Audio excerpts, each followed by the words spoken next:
नमस्कार दोस्तों, आज की हमारी कहानी का शीर्षक है स्वर्ग का हकदार कौन।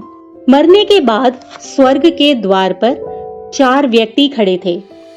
इन 4 व्यक्तियों में पहला राजा था, दूसरा एक व्यापारी था, तीसरा पंडित और चौथा एक आम आदमी जो कि पृथ्वी पर मजदूरी का काम किया करता था, वो था। किसी को भी यह पता नहीं था कि कौन स्वर्ग के अंदर प्रवेश कर पाएगा और कौन वहीं से वापस लौटा दिया जाएगा। सब स्वर्ग का दरवाजा खुलने की राह देख रहे थे और आपस में बातें कर रहे थे।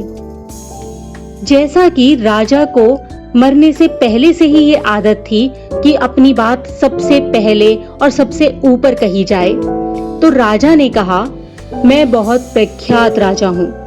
मैंने धरती पर अपना बहुत नाम कमाया है, इसलिए पूरी संभावना है कि मैं ही स्वर्ग में जाऊंगा। फिर व्यापारी ने अपनी बात सामने रखी और वह बोला, मैंने धरती पर खूब धन कमाया और उस धन से मैंने सैकड़ों लोगों की मदद की, इसलिए स्वर्ग का असली हकदार मैं ही हूं। अब बारी थी पंडित जी की। पंडित जी ने मुंह खोला और सबको यह कहा, चाहे तुम जो भी सोच लो, लेकिन यह बात तो तय है कि स्वर्ग के दरवाजे खुलेंगे तो सिर्फ मेरे लिए। सब जानते हैं कि पंडित दिन रात भगवान को याद करते हैं, इसलिए स्वाभाविक है कि स्वर्ग में पंडित का ही स्वागत किया जाएगा। जब सब ने अपना अपना पक्ष रख दिया, तब सबकी नजर उस मजदूर पर थी जो चुपचाप अपनी नजरें नीचे झुकाए बिना कुछ बोले चुपचाप खड़ा था। स्वर्ग का दरवाजा खुला और वहां पर एक देवदूत आकर खड़ा हो गया। देवदूत के हाथों में एक पुस्तक थी जिसमें इन सभी के कर्मों के बारे में लिखा हुआ था। देवदूत ने सबसे पहले राजा को अपने पास बुलाया और उससे पूछा, आप बताइए, आपने जीवन में क्या क्या अच्छे कर्म किए हैं। मैं उन्हें इस पुस्तक में देखकर फैसला करूंगा कि आपको अंदर जाने का अधिकार है या नहीं। राजा ने कहा, मेरा राज्य जितना बड़ा था उतना ही समृद्ध था और मेरी राज्य के सभी लोग बहुत खुशहाल थे। सभी बड़े आनंद से रहते थे। मैंने उन्हें कभी भी किसी भी चीज की कमी नहीं होने दी थी। यही मेरे अच्छे कर्म हैं। देवदूत ने अपनी पुस्तक में देखा और देखने के बाद राजा से कहा, हाँ, तुम सच कह रहे हो।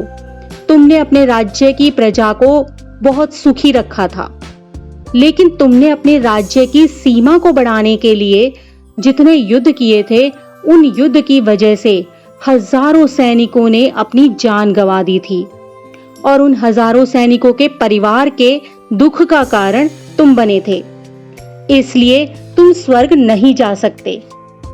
अब बारी थी व्यापारी की। व्यापारी से जब देवदूत ने पूछा कि तुम्हारे अच्छे कर्म कौन कौन से हैं, तब व्यापारी ने उससे कहा, मैंने सैकड़ों लोगों को खाना खिलाया है, कई आश्रमों में दान दिया है, कई निराश्रित लोगों के लिए घर बनाकर दिया है। यही मेरे अच्छे कर्म हैं।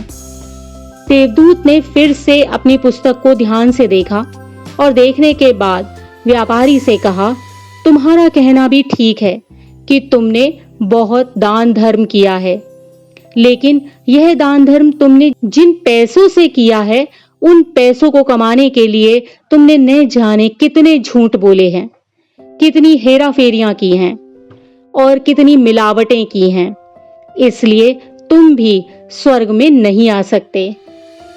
जब पंडित से यही सवाल किया गया, तो पंडित ने बड़े ही आत्मविश्वास के साथ कहा, मैंने अनगिनत लोगों को ज्ञान दिया है, हजारों यज्ञ और पूजाएं की हैं और दिन रात भगवान का जाप किया है। इससे अच्छे कर्म और क्या ही हो सकते हैं। देवदूत ने अपनी पुस्तक के अंदर झांक कर देखा और पंडित से कहा, आपने जितने भी लोगों को जो भी ज्ञान दिया है, उन बातों पर खुद कभी अमल नहीं किया। आपने यज्ञ, पूजा या भगवान का नाम निस्वार्थ भाव से कभी नहीं लिया। इसलिए आपका भी स्वर्ग में आना प्रतिबंधित है। आप स्वर्ग में नहीं आ सकते। मजदूर यह सब देखकर हैरान था कि अब तक जिन्हें महान समझता आ रहा था, उनकी व्याख्या स्वर्ग के दरवाजे पर आकर बदल गई थी। धरती पर जिन कामों को बहुत अच्छा समझा जाता है, उनका यहाँ पर कोई मूल्य ही नहीं है।